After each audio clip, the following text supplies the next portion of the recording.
สุดยอดเรื่องราวความประทับใจที่น้องอาอายได้รับในค่ำคืนนี้พ่อนกกับพ่อนัด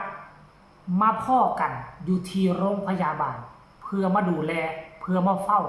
ให้กำลังใจลูกสาวน้องอาอายพร้อมเปิดเผยมูลค่าในการนอนโรงพยาบาลหลักหมื่นจนพ่อนกพงศกร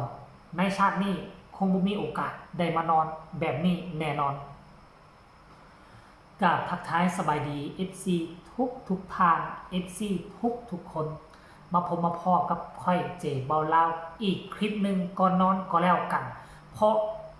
กำลังจะพักจะพรเห็นคลิปหนึ่งเด้งขึ้นมาเป็นคลิปของพ่อนกพงศกรรีวิวห้องพักพร้อมเปิดเผยมูลค่าการนอนแต่ละค่ำแต่ละคืนเพิ่นยังบอกว่าขนาดนาลำเจ็บไข้ได้ป่วยก็ยังบ่มีสิทธิ์ที่จะมาอยู่นี่แล้วก็โตวัดนกพงศกรก็ยังบ่มีสิทธิ์เข้าโรงพยาบาลตัวนี้ต้องได้ไปเข้าโรงพยาบาลรัฐไปต่อคิวกันยาวเหยียดตัวนี้จัดให้เฉพาะบุคคลพิเศษบุคคลที่สำคัญเฉพาะวงหมอลำเสียงวิหกเท่านั้นนั่นก็คือแก้วตาดวงใจของพ่อนกพงศกรก็คือน้องอาอายเท่านั้นจึงจะได้นอนห้อง VIP แบบนี้อยู่ในโรงพยาบาลอยากให้ทุกคนไปเบิ่งคลิปนี้สากลแล้วจึงมาพอกันในช่วงต่อไปต้องขออนุญาตเจ้าของคลิปบอสนกพงศกรและญาน้องอาอายเด้ออยากเอาคลิปมาให้ FC แฟนคลับผู้ที่เขาดูถูกดูหมิ่นดูแคลนผู้ที่เขาตำหนิติชมวิพากษ์วิจารณ์ให้เขาเบิกหูเบิกตาได้เห็นความเป็นจริงแน่แล้วจึงมาพอกันในช่วงต่อไปสาวประสำบายนี่กับพี่ยาอันนี้พี่นัทครับคุณพ่อ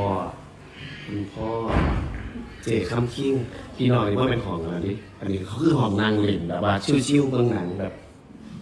ดื่มด่ำบรรยากาศลองไปจัดเอาออกกล่องเกลียงมาหนาดำถึงกระไดโอ้ยขาวอยู่พอหยอกซื้อพี่น้องวิวดีครับแต่ว่าถ้ามีมันสิเป็นของพักเพิ่นเห็นบ่เพิ่นนอนหลับอะไรบ่อยากกวนมันจะเป็นพักผ่อนกินยาแก้แพ้แล้วนอนหลับของพยาบาลพวกของคนไข้ก็มีหมองนอนเฝ้ามีห้องน้ำส่วนตัวมีตู้เสื้อผ้ามีหมองชมวิวอันนี้ห้องแขกโอเคอันนี้ห้องแขกแล้วก็ยังมีห้องนอนอีกเด้พี่น้องห้องนอนนี่แหมมันใหญ่กว่าเฮียนข่อยกูเด้นี่มึงเนี่ยมีห้องนอนอีกส่วนตัวอีกตั้งหากอีกห้องนึงมือเท่าใดก็แม่ห้องเท่าใดก็นี่เรามือ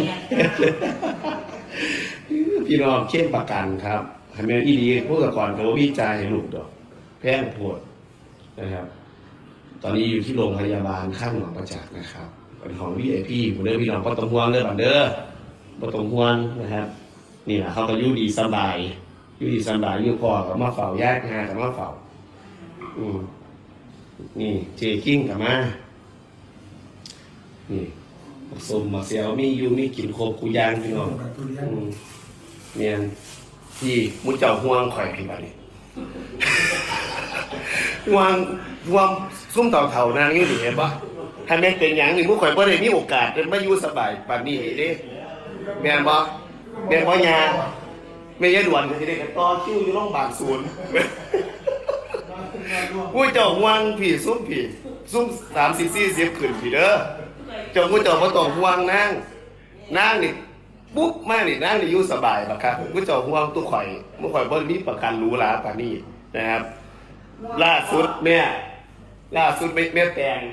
แต่เด็กโตเนี่ยตรวจมื้อนี้ไปตรวจสุขภาพอยู่โรงพยาบาลสวนคิวที่80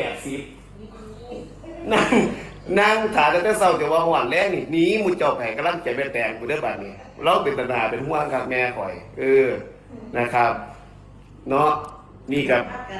พอนงพนัดนี่ก็อยู่ร่วมกันนี่พอนงพนัดอยู่ร่วมกันผู้ข่อยก็เว้ากันเบิดนั่นล่ะผู้ต่อบ่ต้องด่ามาผู้เจ้ามีหน้าที่ให้กำลังใจผู้ข่อยนี่สุขภาพนี่นะครับเอานี่ให้กำลังใจนี่ไม่ใช่เราตอนแรกสร้างหรืออยากเขาแล้วอยากเขาลูกกันสิว่าได้ให้กำลังใจมันมีตู้ขับรถมากเลยตาเราเห็นว่าดี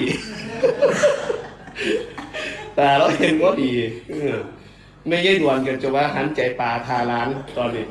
ร้านเขาลบบันผู้เมียอย่างไรหยาเด้ ทั้งดูแลทั้งหยัง ก็บ่ได้นอนเที่ยวเหี่ยวเป็นเขาน้ำเกลือ ข้าวเดียวแม่มาเข้าห้องน้ำเนี่ยนี่แหละคือคนที่ผู้เจ้าต้องให้กำลังใจนี่หน่อยมันนอนสบายบ่ครับคุณเห็นบ่นอนสบายแห้ง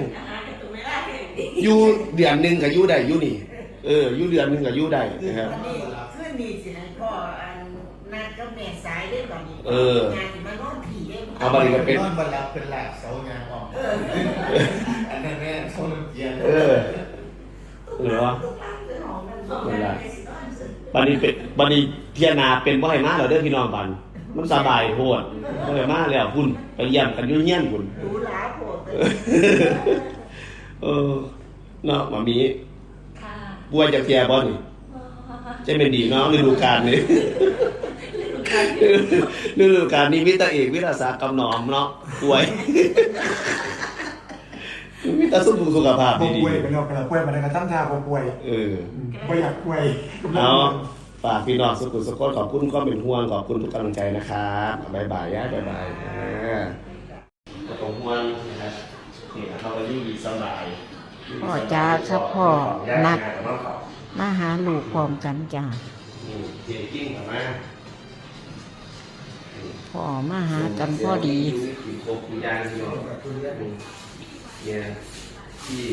ถ้าเฝ้าลูก ความช่วงเก่าๆนั้น ยาชมขิ้งเพิ่นกับมามีตู่กับมาแม่สายเพิ่นกับมาจ้า ไม่เย็นวันนี้ต่อชิวรอบปากสูงนอนร่วมอุ้ยดอกวางผีซุ่ม30-40เด้อเดี๋ยวผู้เจ้าเขาตอกวางนั่ง แม่น ปุ๊บมานี่นั่งอยู่สบายผู้เจ้าวางทุกคนก็มีประกันรู้ล่ะนะครับ ห่วงพ่อ เนี่ยล่าสุดแม่แตง แม่ เดินโต้เดินตรวจมือไปตรวจสุขภาพที่โรงพยาบาลสวนคิวที่80นี่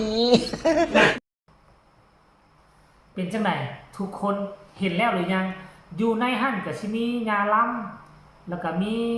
พอนกแล้วก็พอนัดนี่เป็นพ่อแท้ๆของน้องอาอายหรือบอผู้ใดฮู้ขอความกรุณาส่งมาทางคอมเมนต์บอกเจบอลาวแน่เนาะคือเจบอลาวอยากฮู้ว่า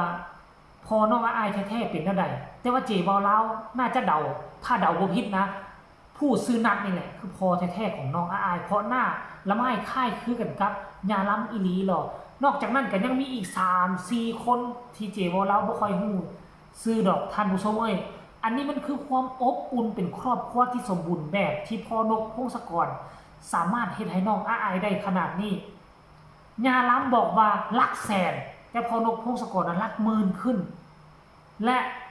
น้องอาอายนี่เป็นคนหนึ่งในที่มีความสำคัญที่พ่อนกพงศกรเฮ็ดประกันภัยให้บอกท่านผู้ชมเนาะสมาชิกคนอื่นนี่บ่ค่อยมีสิทธิ์แล้วนี่ได้แต่ด้วยความหักความแพงพ่อนกพงศกรหักน้องอาอายเป็นแก้วตาดวงใจอยากให้น้องเวลาเจ็บไข้ได้ป่วยอยากให้น้องอยากให้ลูกได้อยู่บนที่ดีที่สุดก็เลยเฮ็ดประกันภัยเฮ็ดประกันชีวิตให้บ่เฮ็ดประกันภัยนะท่านผู้ชมเนาะก็เลยได้มานอนม่องนี่เป็นห้อง VIP ราคาโหยอย่าล้ำว่าลักแสนพอนกว่าลักหมื่นแต่อย่างน้อยๆเจบ่เรากล้าฟันธงลักหมื่นขึ้นหน้าเห็นแล้วบอกความจริงปรากฏสุดท้ายแล้วผู้ที่มันเว้ามันจะยอมออกมาขอโทษหรือบ่ต้องบีบให้มันออกมาขอโทษไผฮู้ซื้อฮู้เสียงมันส่งมาให้เจบ่แล้วจะไปเปิดเผยเปิดโปงโสมหน้าของคนบ่ดียาสู้ไว้หน้ามันท่านผู้ชมเนาะคลิปนี้ก่อนนอนเอามาฝากเอามาต้อนกันเพียงซ้ำนี้พบกันใหม่ในคลิปหน้าสำหรับคลิปนี้ขอกล่าวคำว่าสบายดี